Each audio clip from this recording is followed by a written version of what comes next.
Un coronel solitario compra a una madre de gemelos en una subasta, y lo que hace después sorprende a todos. Agradecimientos especiales a Marta de Chile y Marina de México. No olviden suscribirse al canal y comentar desde donde lo están viendo para aparecer en el próximo video. ¿Cuál es el precio de una vida humana y el de una familia entera? Para una madre acorralada por la miseria, la respuesta fue de $5 miserables. Esta no es solo la historia de cómo la humillación y la desesperanza pueden empujar a una persona hasta el límite más oscuro, sino también el relato de cómo la transacción más fría y degradante que se pueda imaginar se convirtió en la inesperada semilla del amor más profundo. Es un viaje a través de la fragilidad humana, la redención y la prueba de que incluso en la tierra más árida, un hogar puede florecer. Capítulo 1. El desespero de una madre Jimena. Sentía el frío del desalojo no en la piel, sino en el tuétano de sus huesos, un frío que ni el sol más inclemente del desierto podía calentar. El papel oficial en su mano temblorosa era más que una orden, era una sentencia de muerte para la pequeña y frágil unidad que formaba con sus hijos. Cada palabra legalista era un martillazo que demolía los cimientos de su mundo. Se veía así misma y a los niños dispersos por el viento, como semillas arrancadas de su vaina antes de tiempo. La idea de que las manos de sus gemelos, Mateo y Leo, pudieran ser separadas de las suyas, era una tortura física, una cuchilla que giraba lentamente en su interior, amenazando con desgarrar lo último que le quedaba de cordura y esperanza. El recuerdo de su difunto esposo era una sombra persistente, una mezcla tóxica de alivio y culpa. Se había casado joven, creyendo en promesas de protección que se convirtieron en cadenas de abuso psicológico. Él la había despojado de su autoestima, palabra por palabra, insulto por insulto, hasta dejarla convencida de su propia inutilidad. Su muerte, en un accidente provocado por el alcohol, la había liberado de un tirano, pero la había arrojado a otro. La pobreza extrema.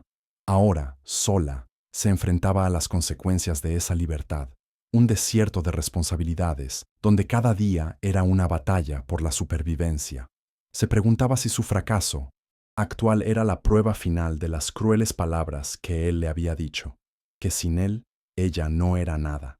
Mateo y Leo, con sus 5 años de inocencia intacta, jugaban en el suelo de tierra de la choza, ajenos a la catástrofe que se cernía sobre ellos. Sus risas eran como música lejana de un mundo al que Jimena ya no sentía que pertenecía.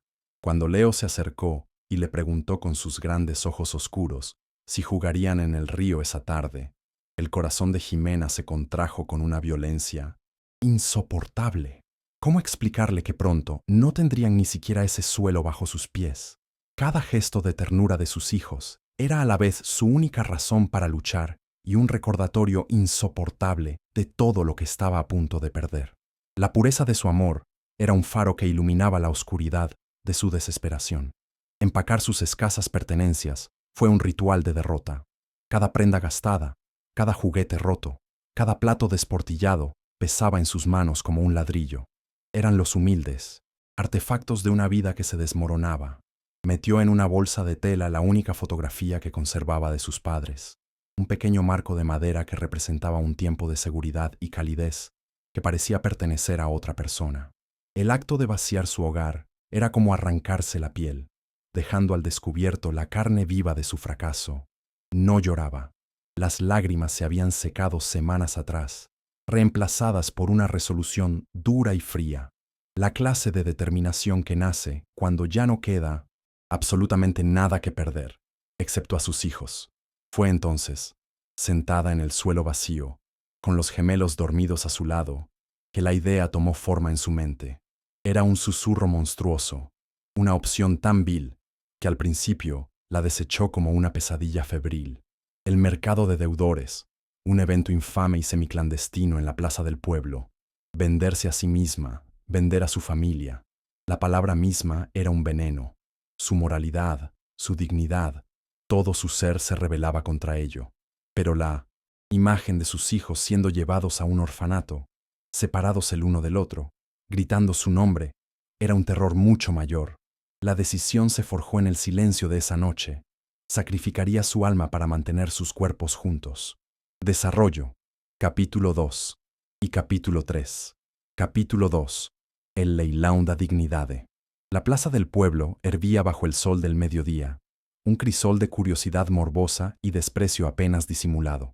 Caminar hacia el centro, llevando a Mateo y Leo de la mano, fue la caminata más larga de la vida de Ximena. Cada mirada era un juicio, cada susurro una bofetada. Sentía las pupilas de la gente clavadas en su nuca, desnudándola de los últimos jirones de su dignidad. Los niños, sintiendo su angustia, se apretaban contra sus piernas, buscando un refugio que ella era incapaz de proporcionar. Se sentía como un animal conducido al matadero, expuesta y vulnerable, con el único consuelo de que, al menos, enfrentaba el fin del mundo junto a sus pequeños, un pensamiento que era a la vez un bálsamo y una agonía.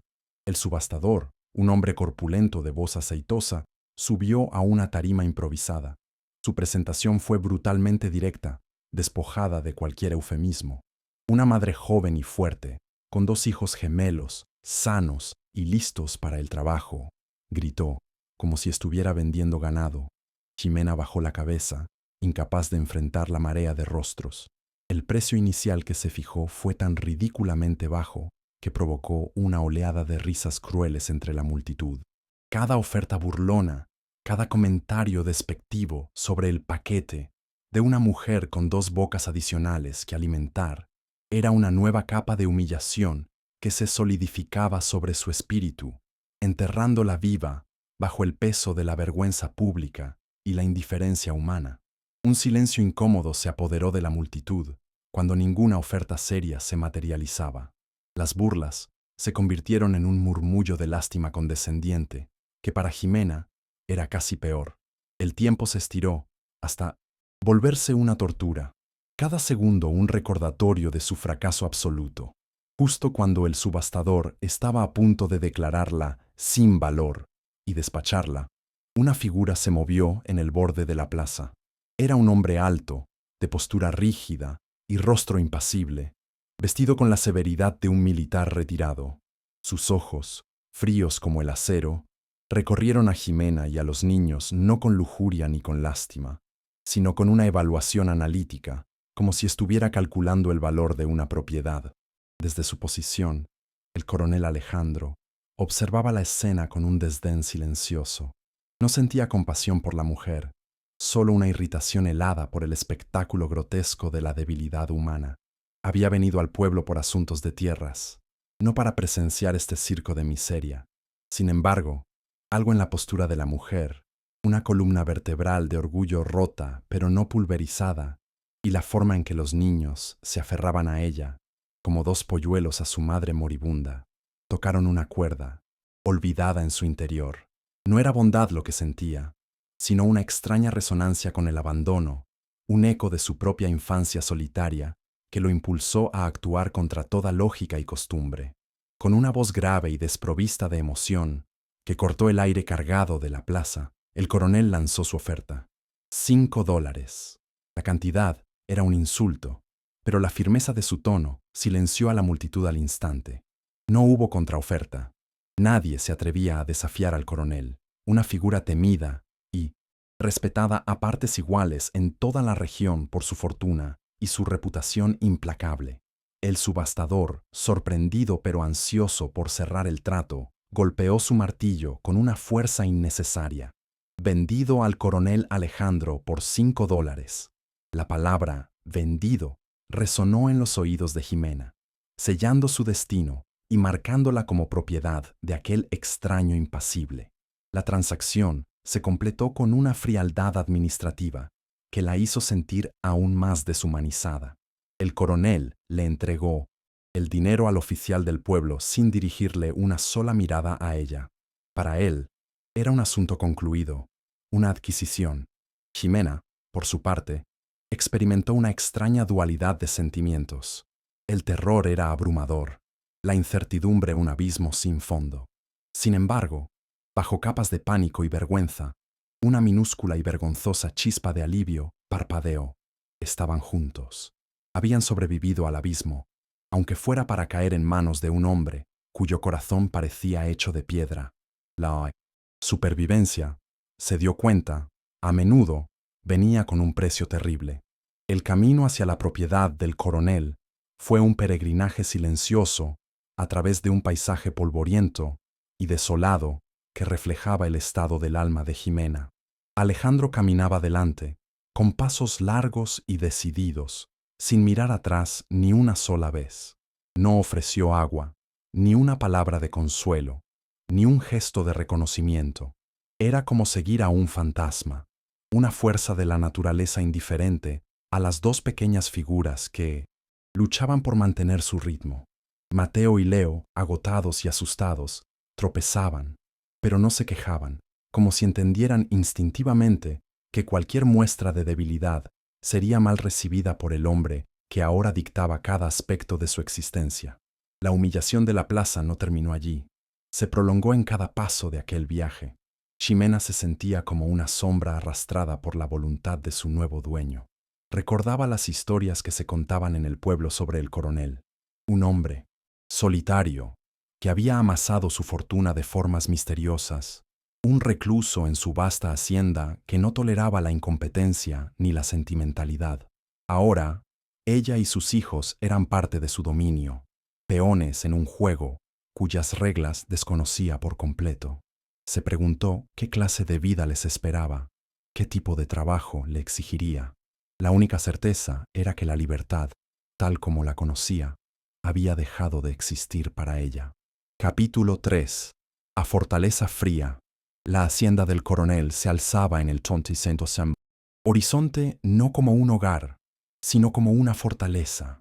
Muros altos de adobe rodeaban una casa principal grande y austera, construida con una funcionalidad brutalista que parecía rechazar cualquier tipo de adorno o calidez. No había flores en el jardín, solo tierra seca y algunos árboles retorcidos por el viento. El silencio era opresivo, un manto pesado que sofocaba cualquier sonido. Al cruzar el portón principal, Ximena sintió como si una puerta de prisión se cerrara tras ella.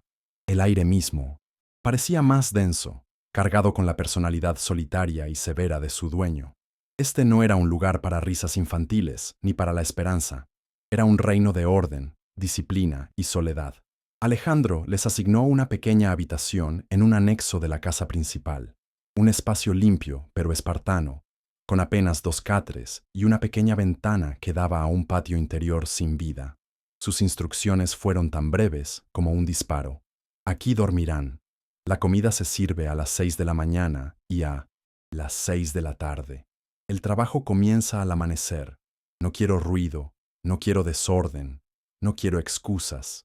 Su voz era un instrumento de mando, afilada y precisa, sin dejar lugar a preguntas o réplicas.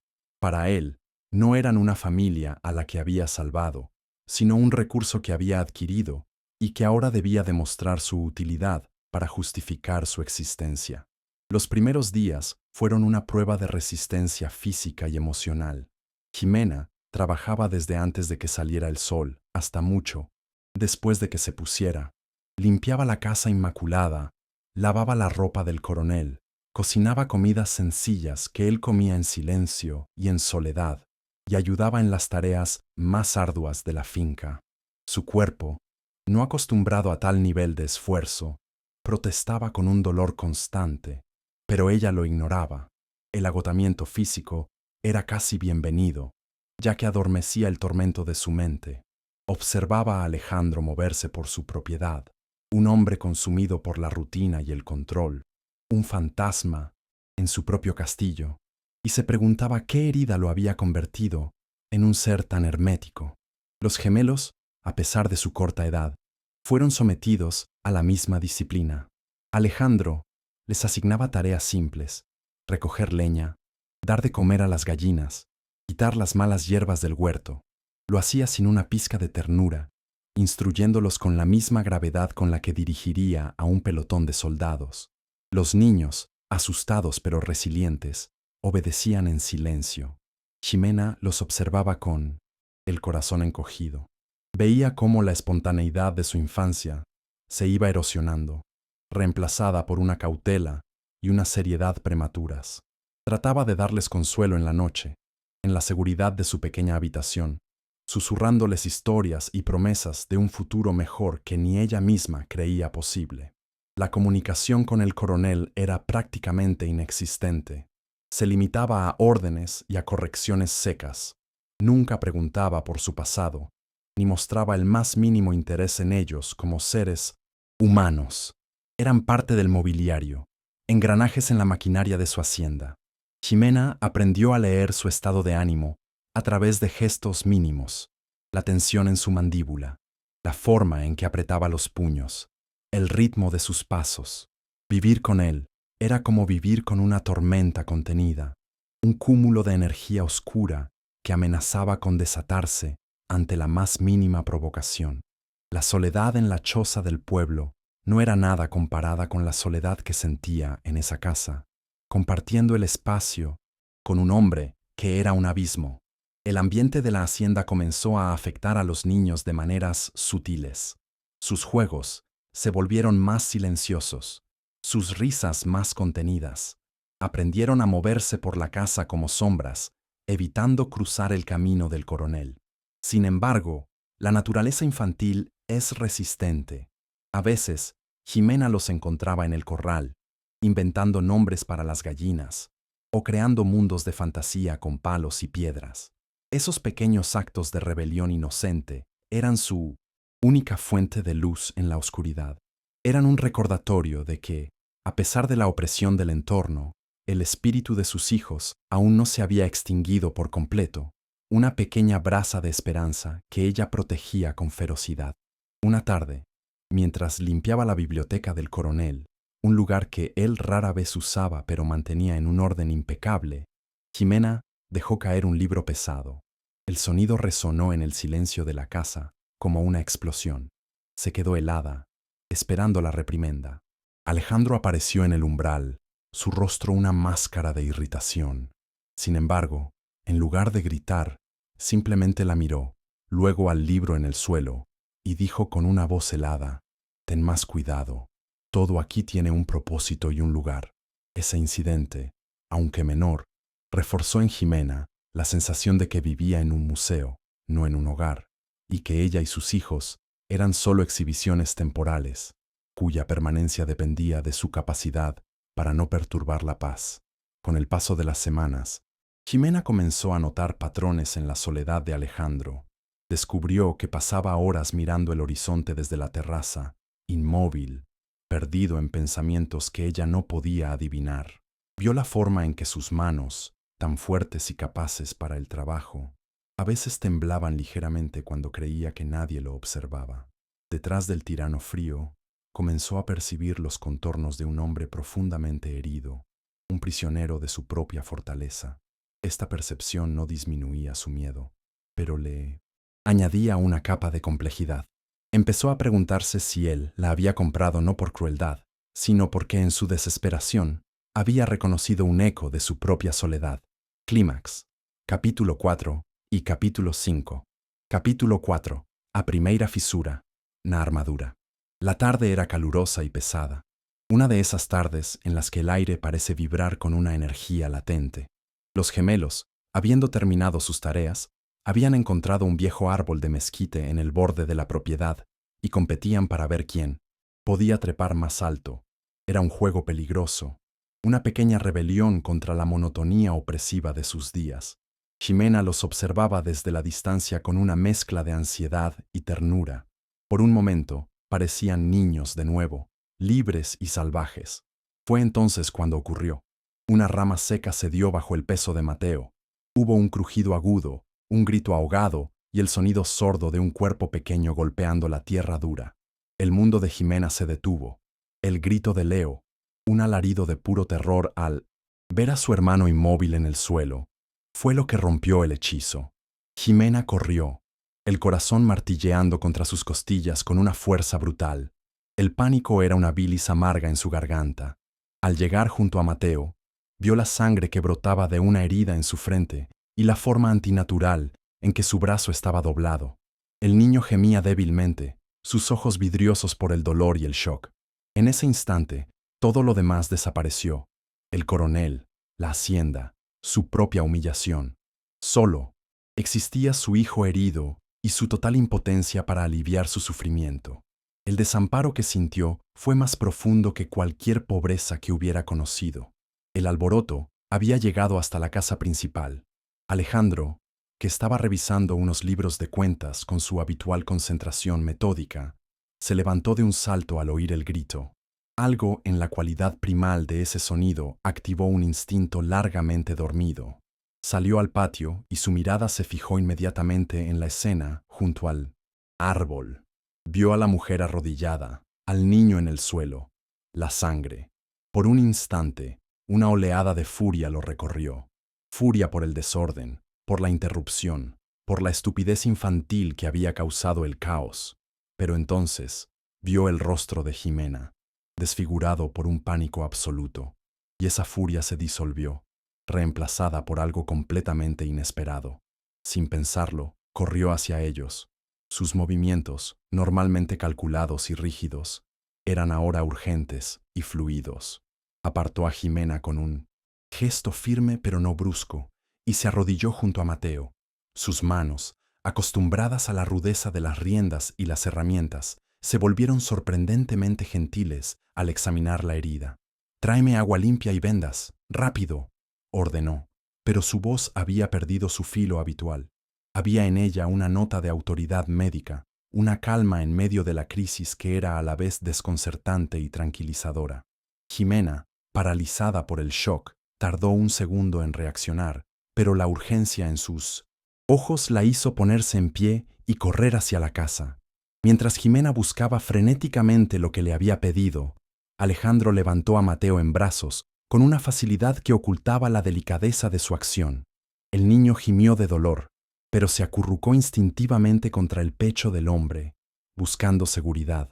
Alejandro lo llevó a la casa y lo depositó con cuidado en su propia cama, un santuario personal que nadie, ni siquiera Jimena, tenía permitido tocar. Ignoró la sangre que manchaba sus sábanas impecables.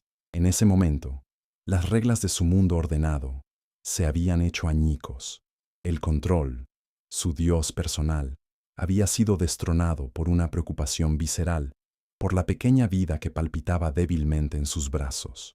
Cuando Jimena regresó, encontró una escena que su mente no podía procesar.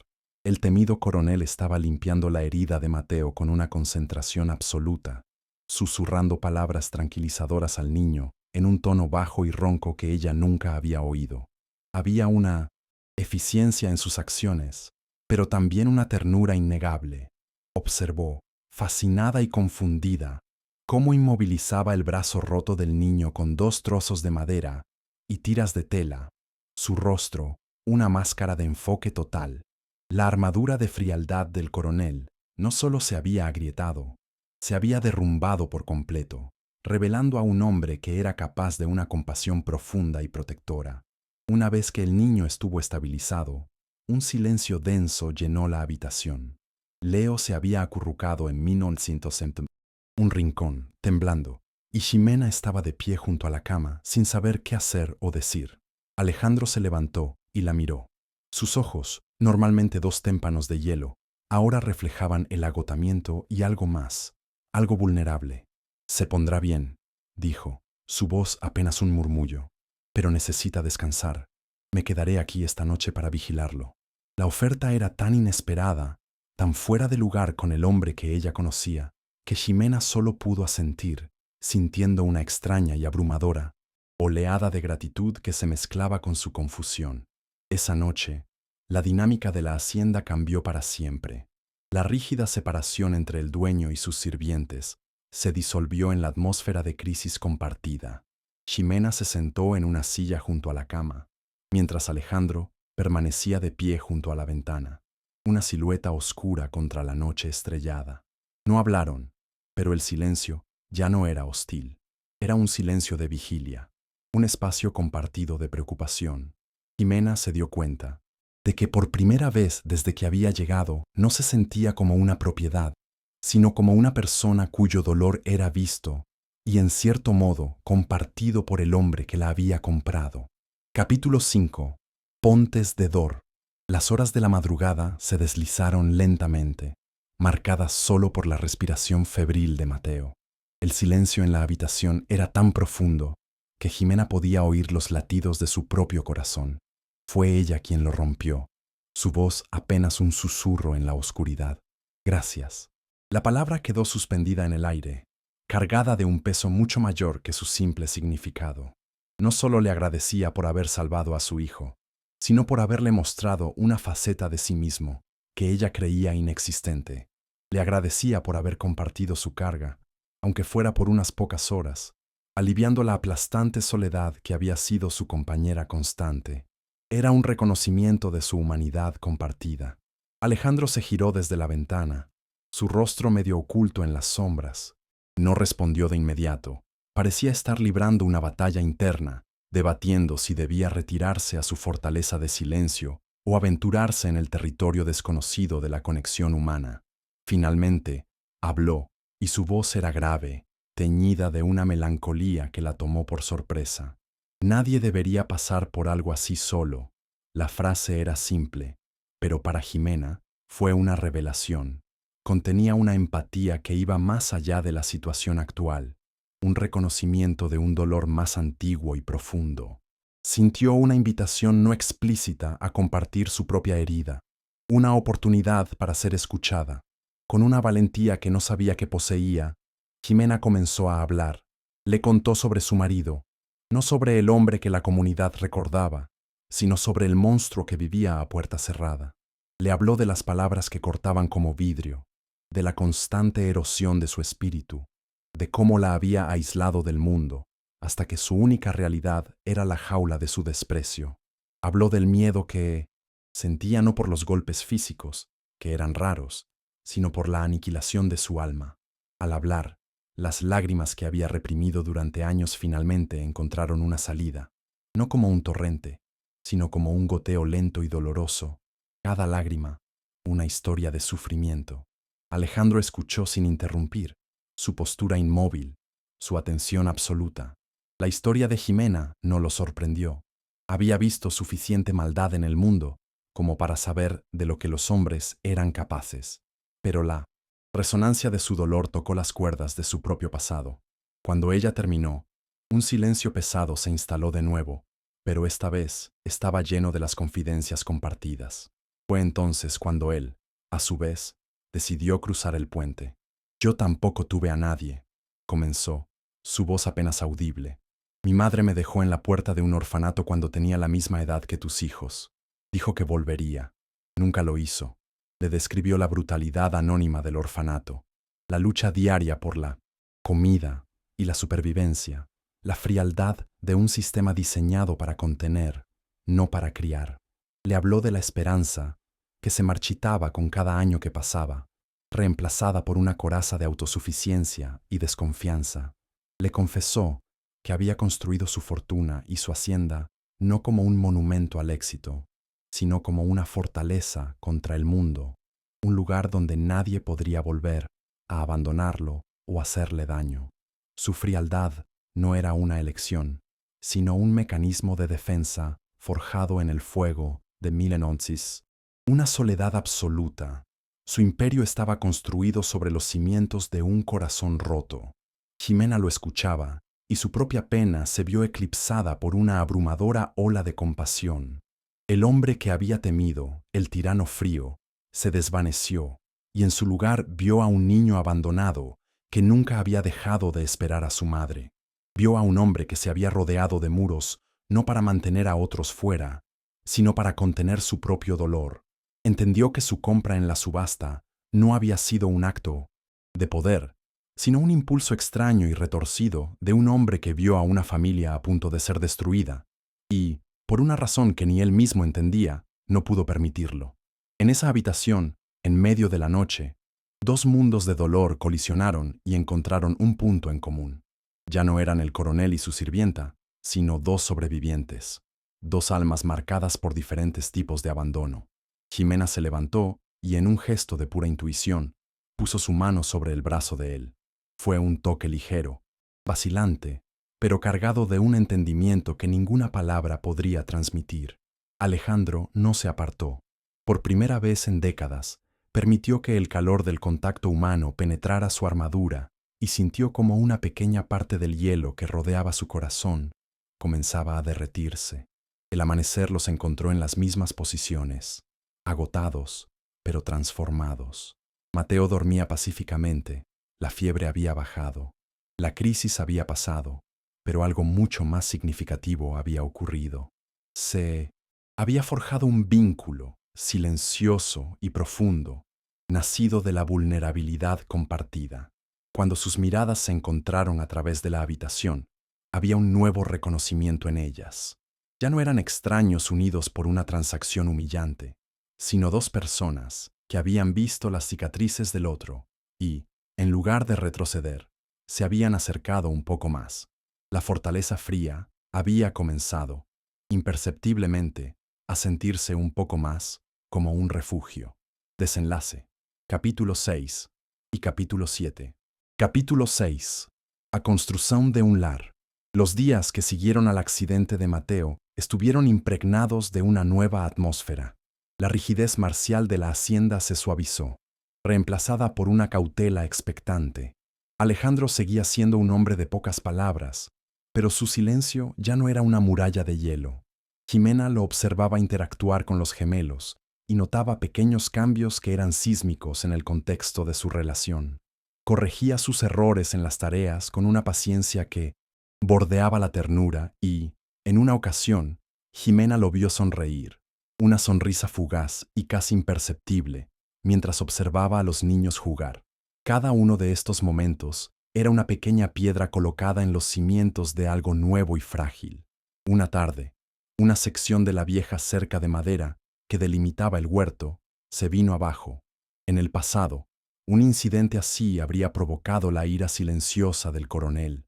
Sin embargo, esta vez, Alejandro simplemente evaluó el daño y luego se dirigió a los cientos y niños.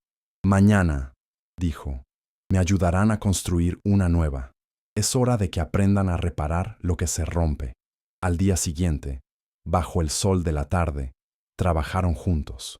Alejandro les enseñó a medir, a clavar, a asegurarse de que los postes estuvieran firmes. No era solo una lección de carpintería, era una metáfora de lo que estaba sucediendo entre ellos. Estaban reparando las estructuras rotas de sus vidas, juntos. Mientras Alejandro y Jimena supervisaban, los niños, en un arrebato de creatividad, encontraron unas viejas latas de pintura en el cobertizo. Con una seriedad infantil comenzaron a decorar la nueva cerca. Pintaron soles sonrientes, animales deformes y flores de colores imposibles. La cerca, antes un símbolo de contención, se estaba transformando en un lienzo de alegría. Jimena sonreía, sintiendo una calidez en el pecho que no había experimentado en años. Miró a Alejandro, esperando ver una sombra de desaprobación en su rostro, pero en su lugar encontró una expresión de fascinación absorta. Estaba observando a los niños como si fueran un milagro que no podía comprender. Fue entonces cuando Leo, el más reservado de los gemelos, tomó un trozo de carbón y, en el poste central de la cerca, dibujó una figura. Era un dibujo torpe, infantil, de 4 personas cogidas de la mano. 2 pequeñas figuras en el centro, una figura femenina con el pelo largo a un lado y una figura masculina, alta y rígida, al otro. A pesar de su simplicidad, era inconfundible. Eran ellos. Era la representación de su nueva e improbable familia. Jimena sintió que se le ahogaba la respiración. Era la declaración más pura y honesta de pertenencia que jamás había visto. El deseo de un niño de tener un hogar, dibujado con carbón sobre madera. Alejandro se quedó mirando el dibujo durante un largo rato, inmóvil. Su rostro, normalmente una fortaleza de control, pareció desmoronarse desde dentro. Una emoción compleja y abrumadora luchaba por salir a la superficie. Jimena vio cómo sus hombros se hundían ligeramente y cómo tragaba saliva con dificultad. Entonces, una solitaria lágrima se deslizó por su mejilla curtida por el sol. Se la secó rápidamente, con un gesto brusco, como si se avergonzara de esa traición de sus emociones. Pero Jimena la había visto. Había visto la prueba definitiva de que el corazón del coronel, que ella creía petrificado, todavía era capaz de sentir, y de sentir profundamente. Esa noche, bajo el mismo cielo estrellado donde una vez habían compartido sus historias de dolor, la atmósfera era completamente diferente. Ya no había barreras entre ellos. Alejandro se acercó a Jimena en el porche, y esta vez no había vacilación en sus movimientos. Tomó su rostro entre sus manos, con una reverencia que la dejó sin aliento. «No sé lo que es esto, Jimena», susurró, su voz ronca de emoción. «Nunca he sabido lo que es una familia o un hogar». Ella le respondió poniendo sus manos sobre las de él. «Tal vez es algo que no se sabe. Tal vez es algo que se construye». Y entonces él la besó. El beso no fue apasionado ni desesperado. Fue un beso de reconocimiento, de gratitud, de una profunda y tranquila aceptación. Fue el sellado de un pacto silencioso, la promesa de dos personas rotas de intentar estar enteras juntas. En ese beso, Jimena no sintió que era una propiedad, ni una sirvienta, ni una víctima. Se sintió como una mujer amada, valorada y, por primera vez en su vida adulta, segura. Alejandro, por su parte, sintió que el vacío, el hado que había llevado dentro desde la infancia, comenzaba a llenarse con un calor que era a la vez aterrador y maravilloso. La fortaleza fría finalmente había encontrado a su guardiana. La transformación de la hacienda fue gradual pero total. Las risas de los niños ya no eran contenidas. Resonaban por los patios y los campos. Jimena dejó de caminar de puntillas. Se movía por la casa con la seguridad de una dueña, no de una empleada. Plantó flores en el jardín, llenando de color la tierra antes estéril. Alejandro, aunque seguía siendo un hombre de naturaleza reservada, aprendió a sonreír abiertamente.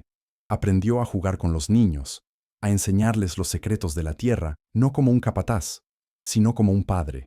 La disciplina seguía allí, pero ahora estaba atemperada por el afecto y el respeto mutuo. Capítulo 7. Acoleitado amor.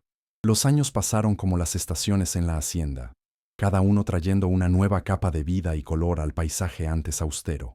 Los gemelos crecieron, convirtiéndose en muchachos fuertes y alegres, cuya devoción por Alejandro era tan profunda como la que sentían por su madre. Para ellos, él no era el coronel que los había comprado, sino simplemente su padre, el hombre que les había enseñado a montar a caballo, a leer las estrellas y a entender el lenguaje de la tierra. La memoria del leilão se había desvanecido en la bruma de la primera infancia, reemplazada por un sinfín de recuerdos de calidez, seguridad y pertenencia en el único hogar que realmente habían conocido. Alejandro se convirtió en un hombre diferente, o quizás en el hombre que siempre estuvo destinado a ser, antes de que la vida le arrancara la inocencia. El amor de Jimena y los niños limó sus bordes afilados, revelando una bondad y una generosidad que habían permanecido latentes durante décadas. Ya no encontraba consuelo en la soledad, sino en el bullicio caótico de la vida familiar. Disfrutaba de las cenas compartidas, de las historias de los niños sobre su día, del simple acto de sentarse en el porche con Jimena, viendo el atardecer pintar el cielo. Había descubierto que la verdadera fortaleza no residía en los muros que construimos para protegernos, sino en los puentes que tendemos hacia los demás. Jimena, por su parte, floreció. La mujer asustada y humillada que había llegado a la hacienda era un recuerdo lejano. Encontró en Alejandro no solo un protector, sino un compañero igualitario. Él valoraba su opinión, respetaba su fuerza y admiraba la resiliencia que le había permitido sobrevivir a lo impensable. Juntos, gestionaban la propiedad, tomando decisiones como socios.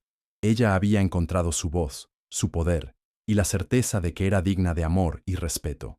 La seguridad que él le proporcionaba no era solo material, era una seguridad emocional profunda, la de saber que su corazón estaba a salvo en manos de un hombre que entendía el valor de las cicatrices. A veces, en la quietud de la noche, cuando los niños dormían y la casa estaba en 1900 en silencio, Jimena miraba a Alejandro y recordaba el día en la plaza. Recordaba el miedo, la vergüenza, el precio de $5. Era un recuerdo que nunca desaparecería por completo, un fantasma que servía como recordatorio del abismo del que habían emergido, pero ya no le causaba dolor. En cambio, sentía una abrumadora sensación de maravilla ante los caminos tortuosos e impredecibles de la vida, como el acto más degradante de su existencia se había convertido en la puerta de entrada a su mayor felicidad. Era una paradoja que nunca dejaría de asombrarla. Su amor no era una pasión ardiente de cuentos de hadas, era algo más profundo, más sólido y real. Era un amor forjado en la vulnerabilidad compartida, cimentado en el respeto mutuo y nutrido por las pequeñas alegrías de la vida cotidiana. Era el amor de dos sobrevivientes que habían encontrado en el otro un refugio seguro contra las tormentas del pasado. Sabían que ambos estaban rotos de diferentes maneras, pero sus piezas rotas encajaban perfectamente, creando un todo que era más fuerte y más hermoso que la suma de sus partes. Su relación era un testimonio silencioso de la resiliencia del espíritu humano.